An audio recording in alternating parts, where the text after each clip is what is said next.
Jasmine அவளோட தம்பி குணமாகிட்டதை நினைச்சு ரொம்ப சந்தோஷப்பட்டா.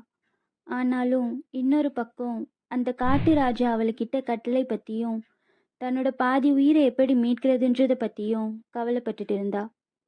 அப்போ அவளை சந்திக்க அந்த கிராமத்துல ரொம்ப நாளா வாழ்ந்துட்டு இருக்க ஒரு பெரியவர் வந்தாரு. நீ அந்த காட்டுக்குள்ள போனதா கேள்விப்பட்டேன். எப்படி அங்கிருந்து நீ உயிரோட தப்பிச்சு வந்த?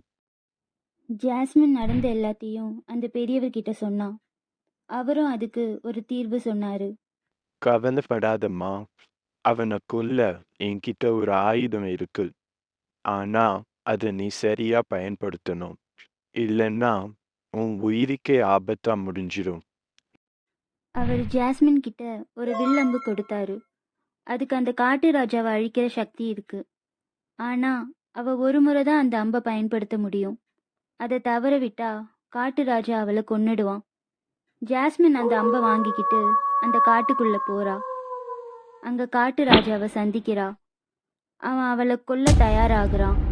ஆனா ஜாஸ்மின் சரியான நேரம் பார்த்து அந்த அம்பை அவன் இதயத்தை நோக்கி விடுறா. அதுல காயப்பட்ட அவன் நில கொலைஞ்சு போறான். ஜாஸ்மின் அந்த கெட்டவனை கொன்னுட்டா. அவளோட பாதி உயிர் இப்ப அவளுக்கு கிடைச்சிருச்சு. இப்ப அந்த காடு திரும்பவும் தன்னோட இயல்பான நிலைக்கு மாறுது. ஜாஸ்மின் ரொம்ப நிம்மதியா தன்னோட ஊருக்குள்ள திரும்பி போறா. அங்க இருக்க மக்கள் எல்லோரும் அவளோட தைரியத்தை பாராட்டி அவளுக்கு வாழ்த்து சொன்னாங்க.